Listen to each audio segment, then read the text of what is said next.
Peace be upon you. My name is Muhammad. Today we have a new clip and a new story.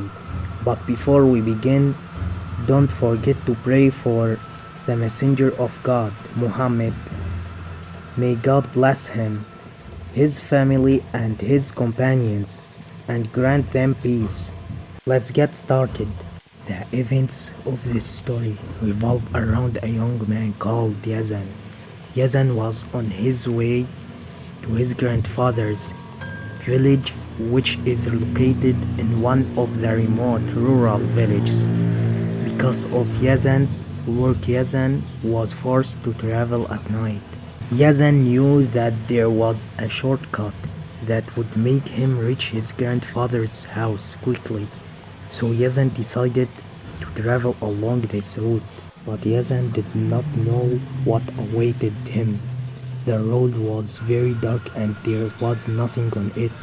Yazan did not meet any car, and it was not properly paved. Yazan decided to drive quietly so as not to cause any harm to his car, especially since it was in use suddenly. While Yazan was driving his car, a girl appeared in front of him with her and on her face. The girl was extremely terrified. The girl started banging on the window of Yazan's car, saying, "Please, open the door and take me with you. Please save me." Yazan said, "What's going on with you, ma'am?" The girl said, "There is no time to explain.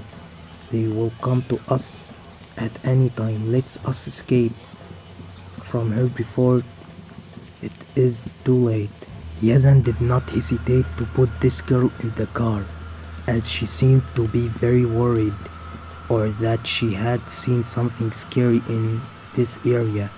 As soon as the girl entered the car, four people appeared in front of Yazan. Yazan looked carefully at the four people using his car's headlight, and it was surprised that Yazan did not expect. The four people were almost not people at all. They are four distorted faces with not very thick hair, looking at the car with terrifying weapons in their hands. There is one holding a sword in his hand, the other holding two knives in his right hand, and the other in his left hand, and the largest of them, whose appearance was very frightening, was holding an electric saw in his hand. The latter was holding a machete in his hand. Yazan felt very afraid and began repeating only one sentence, "Who are these? Are they even human?" The girl said, "Please let us run away from her. They will come to us, and they come we may not be able to survive, and we will lose our lives." These were the words that made Yazan wake up, and he immediately started the car and drove in reverse to escape from those strange creatures. As soon as the car moved, these creatures began to move towards the car. The sight of these creatures moving towards the car was very frightening, and each of them had a frightening weapon in their hands. Although Yazan was certain of his ability to escape, especially since there was no other road on it, the sight of the creatures made Yazan's heartbeat reach its maximum level. Yazan managed to escape with the car and went back to his place. Yazan decided to ask that girl, "What happened to you? And no, did you get her?" The girl answered, putting her hand on her face out of fear. "My car broke down her, and this force stopped me. I couldn't hold back my nerves, so I decided to leave the car and run away." Yazan said, "Don't worry, I will take you to your house, and you will be fine." The girl told Yazan that there are shortcuts that will make her reach her home quickly. Yazan said, "Well, no problem." The girl started pointing out roads that seemed somewhat strange to Yazan. These roads were as if they were deserted and had no life. Yazan began to doubt what happened to this girl, but he calmed himself down and said in his secret perhaps this girl was in shock, and this shock made the girl unable to remember the way. All she is thinking about at the moment is escaping away from this area and this particular road. 2 hours passed and the girl pointed Yazan along frightening unclosed roads. Suddenly, Yazan looked back and discovered that the girl was still holding her hand on her face.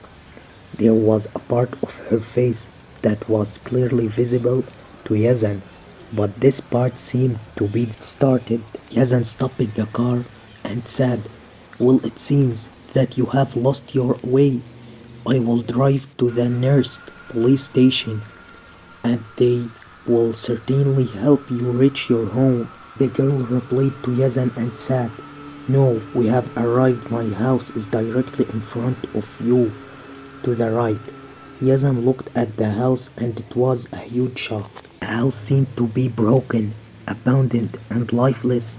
Horror began to creep into Yazan's heart again, but it calmed down a little when the girl got out of the car calmly and said, "Thank you, sir, for giving me a lift."